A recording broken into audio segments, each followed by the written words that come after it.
Assalamualaikum warahmatullahi wabarakatuh. Hai sobat pembelajar dimanapun kalian berada. Kali ini saya mau interview sama adik saya, namanya Salman Abdurrubi Perwiragama. Dia baru lulus dari Kairo dengan program studinya Syariah Islamiyah. Oke, kita santai-santai aja Bi ya. Panggil Ustadz nggak ini? Nggak usah. Mas, bro aja ya. Nama IG ku Mas Robi. Mas Robi aja. Nggak ada spasinya, nggak ada titiknya. Nggak ada spasi, nggak ada titiknya. Mas Robi aja. Oke, nanti add ya Mas Robi aja. Oke Bi, ini kan kamu dulu sebelum ke Kairo kan lulus dari Gontor dulu ya. Iya. Nah itu mungkin kamu bisa menceritakan apa yang kamu lakukan setelah dari Gontor. Kemudian kalau nggak salah sempat di Unida segala macam. Bismillahirrahmanirrahim. Assalamualaikum sobat. Terima kasih kepada kakak saya yang tercinta, the best ya, dosen favorit di Unair, kemudian ketua BMT. Pokoknya inilah terkece lah, Daibak ya. Iya.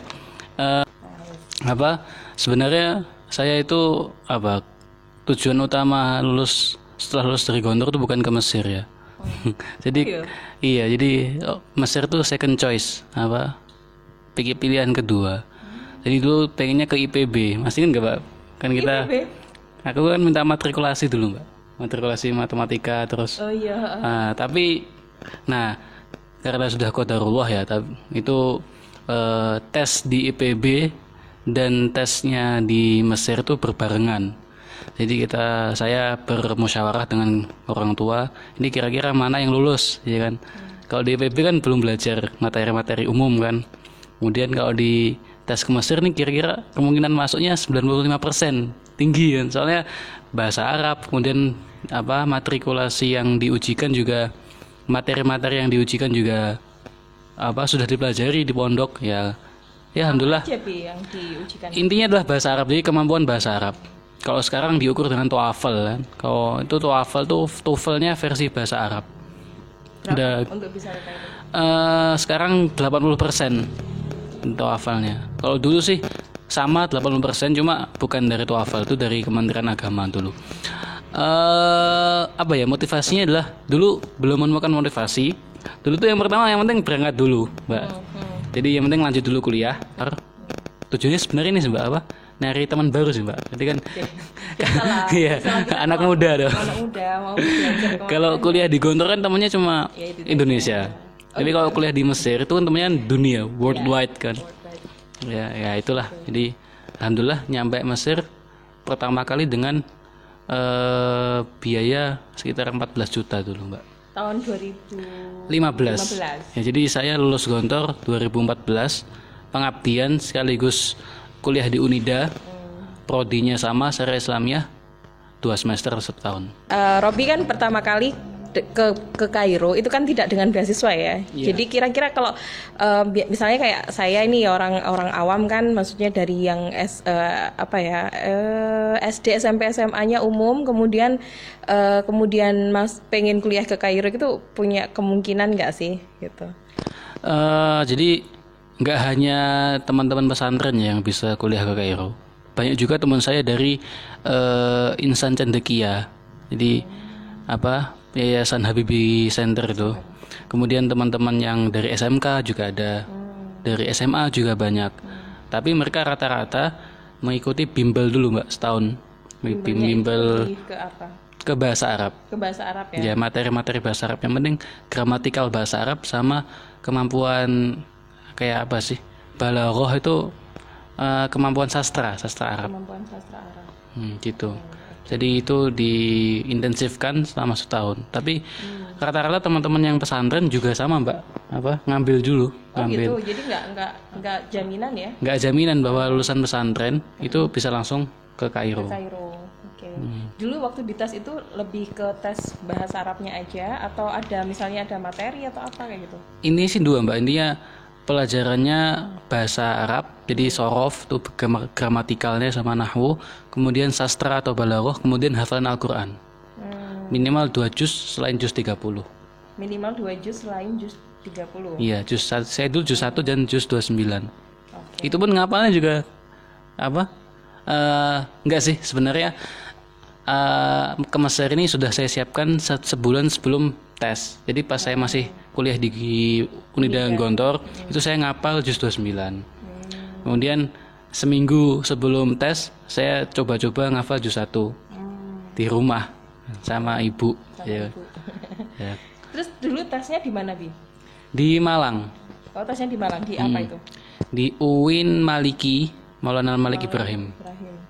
Dan mereka memang secara reguler mengadakan tes untuk ke Kairo. Iya, jadi UIN-UIN yang di kota-kota besar di Surabaya, Jakarta, Malang, Jogja itu provider dari tes ke Timur Tengah, gak hanya Mesir. Oke, untuk tes pertama kali berapa duitnya harus disiapkan? Dulu saya masih ingat cuma 120.000. 120.000? Itu sama makanannya sama. Berapa lama sih tesnya? Dulu sehari. Sehari? Berapa jam? Jadi dari jam 8 sampai jam 11 itu tes tulis. Tes tulis. Yeah. Tes tulisnya itu yang bahasa Arab tadi. Bahasa Arab. Oke, terus kemudian jam setengah 2-an kita mulai tes lisan. Tes lisannya itu apa yang ditanya? Hafalan. Oke. Hafalan Al-Qur'an. Hafalan Al-Qur'an. Sama semacam speaking gitu. Kalam. Jadi bisa nggak sih kita interaksi? Bahasa Arab itu tuh aktif atau pasif? Kan kebanyakan kalau di pondok-pondok kan bahasa Arabnya pasif, cuma ngafal, tahu teorinya. Cuma ketika berhadapan dengan orang Arab, nah itu nggak bisa jawab. Itu waktu ngetes di Malang itu orang Arab atau? Bukan orang Arab, tapi alumni. Oh, alumni. Alumni Timur Tengah. Timur Tengah. Oke, berarti kamu setelah dari tes kemudian dinyatakan diterima itu selisih berapa lama? Habis tes terus ada pengumuman. Kalau tepatnya saya lupa, Mbak. Aku lupa. Cuma kira-kira 2 mingguan sampai 20 hari. Enggak sampai berbulan-bulan ya? Enggak sampai berbulan-bulan. Soalnya sekitar sebulan setengah atau 50 hari setelah tes gelombang, kan tesnya 2 gelombang toh. Jadi 50 hari setelah tes gelombang pertama tuh tes gelombang kedua. Di Jakarta semua, terfokus di Jakarta. Oh gitu. Kira-kira berapa banyak pendaftarnya? Dulu saya masih ingat sekitar hampir 4.900. 4.900? Dan yang keterima cuma 690-an. Wow. Okay. Dan alhamdulillah saya nomor 88. Alhamdulillah. Dengan peringkat 74%. Inilah kelulusan dari 100%. Okay. Terus habis itu setelah dinyatakan keterima, setelah itu apa persiapannya? Apakah langsung berangkat ke Kairo atau gimana? Otomatis kita harus mencari teman atau relasi atau kenalan dari teman, entah siapa, pokoknya kita harus misalkan ini nggak hanya di Mesir ya, di negara-negara manapun, ketika kita dari Indonesia kemudian melanjutkan kuliah ke luar negeri, kita harus cari info akomodasi dan living cost di sana. Dari mana? Dari yang sudah belajar di sana. Dan jangan jauh-jauh. Dulu saya mencari informasi, kebetulan juga orang Blitar. Dia lulus Mesir 2013 kalau nggak salah. Jadi masih 2 tahun sebelum saya berangkat. Masih inilah, maksudnya kenaikan harga nggak terlalu signifikan. Iya, itu ya, signifikan. Iya, kenaikan harganya masih bisa inilah, bisa terukur. Iya. Jadi di sana bagaimana kehidupan, adatnya gimana, bajunya apa saja yang harus kita bawa. Terus ya itu lebih ke mental sih, persiapan mental biar nyampe ke negara orang tuh, negara tujuan nggak kaget. Mungkin kalau sekarang kan dengan media sosial yang sudah lebih maju ya, tentunya pasti banyak grup-grup atau apa yang bisa sharing knowledge terkait dengan kehidupan di sana ya, Bi ya? Iya. Oke. Terus mungkin kamu punya referensi apa, grup apa yang teman-teman bisa akses kalau pengen tanya-tanya tentang beasiswa di Kairo atau kuliah di Kairo? Kalau lebih yang komprehensif saya nggak tahu ya, cuma parsial sih Mbak sebenarnya. Jadi sudah banyak kok sekarang. Jadi inisialnya mahasiswa Mesir tuh di sosmed itu mahasiswa Indonesia Mesir, MASISIR. Masisir. Oke, Masisir. MA Sisir. Nah. Oke, Masisir. Pokoknya kalau diketik Masisir di Instagram, di Facebook, pokoknya di internet itu pasti informasi tentang semacam hashtag lah itu. Oh ya, oke, semacam hashtag. Jadi bisa semua info atau siapapun yang mengupdate informasi tentang itu akan keluar. Oke, terus kemudian udah tahu kehidupan di sana seperti apa, kemudian berangkat ke Kairo itu bareng-bareng atau sendiri waktu itu? Eh, Kalau saya sih dulu karena teman saya atau senior saya yang saya datangin, saya survei kan, itu nyarankan kalau ke Timur Tengah rata-rata harus kelompok. Harus kelompok ya. Ya. Oke. Soalnya kenapa? Soalnya kalau sendiri itu kita tidak bisa menjamin setelah datang nyampe sana, nyampe bandara, terus ngapain? Iya, Iya, iya. iya. Mungkin ada PPI atau apa yang di sana. Karena dulu kayak saya di Malaysia pertama kali datang juga nggak ngerti. Ternyata kita memang sebelumnya kontak-kontak PPI yang di sana. Kita ada fasilitas penjemputan segala macam. Oh iya. Mungkin Kalau di Mesir PPI-nya ini mbak, nggak terlalu. Maksudnya kita kalau di Mesir itu PPI-nya tidak ada fasilitas penjemputan. Jadi diserahkan ke namanya mediator yang mengurus tuh Jadi mediasi antara bagaimana kehidupan di Mesir dan keberangkatan dari Indonesia. kalau misalnya dari bandara ke Kaironya berapa lama? 17 km. 17 km. Itu sekitar 1 jam. Oh, berarti nggak terlalu jauh ya? Nggak terlalu jauh. Cuman akomodasinya, misalnya orang awam nih backpacker datang muda. Nggak bisa. Jadi nggak bisa. Jadi nanti kalau misalkan datang kan nyampe pertama kali terus ke universitasnya, ngapain ditanyain? Oh, gitu. Jadi ya. harus ada yang siap-siap di sana untuk prepare kita. Oke. Oh. Oke, terus habis itu udah sampai di sana, kan di awal kita biaya sendiri ya, tadi bawa uang 14 juta kan. Terus di sana cukup nggak di 14 juta itu sambil nunggu dapat beasiswa? Untuk lebih jelasnya 14 juta itu adalah tiket sama living cost selama 1 bulan di sana. Oke. Jadi kan tuh, jadi 11 bulan setelahnya gimana? Ya kan?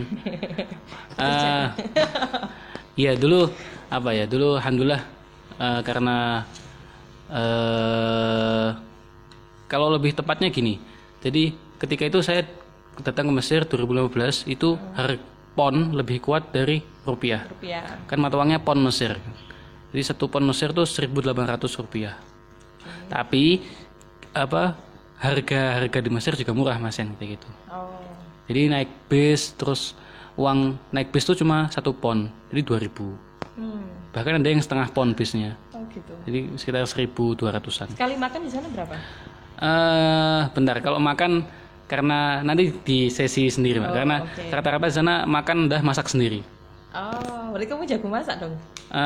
Iya sempat jago masak. Karena masak kan skill loh, jadi semakin lama survival skill. Iya, jadi mau nggak mau karena untuk menghemat biaya terpaksa ya. Terpaksa harus masak. Iya, dan kalau masaknya nggak enak dibully. Oh gitu.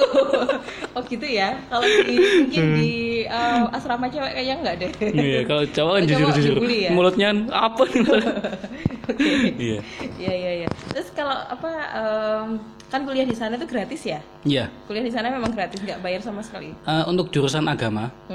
Jadi kalau di Al Azhar kan spesifiknya di Al Azhar. Cuma kalau di kampus lain kayak Cairo University, terus American University in Cairo, kemudian ada Suez Canal, ada banyak American League Arabian League. Itu mereka bayar pakai dolar. Cuma kalau Al Azhar pun ada yang pakai dolar, seperti Fakultas Kedokteran sama Fakultas Engineering itu pakai dolar. Bayarnya. Tapi kalau agama gratis ya? Agama gratis. Jurusan apapun. Ada berapa jurusan di sana? Pertama kalau di Al Azhar dibagi 2 karena kita kuliahnya ini mbak homogen mbak. Jadi satu kampus itu cowok semua. Oh, menarik ya? Enggak sebenarnya satu enggak kelasnya aja yang dipisah. Jadi satu area itu dibagi 2. Jadi misalkan sebelah barat tuh kampus cowok, sebelah timur kampus cewek. Tapi masih bisa cewek bisa masuk kampus cowok. Jadi kalau masalah masih ngelihat cewek lah di kampusnya. Dan cewek masih bisa ngelihat cowok lah di kampus. Kalau saya kelas cowok pengajarnya cowok, kelas cewek pengajarnya cewek. Enggak mesti. Oh, enggak mesti. Gitu. Jadi itu satu-satunya universitas di Mesir yang bisa tuh cuma Al Azhar. Dan kata rektornya, ini akan kita pertahankan sampai hari kiamat. Insyaallah. Tapi nggak tahu juga sih nanti itu kan kebijakan rektor kan. Iya. Bukan itu kan bukan ada ART kampus.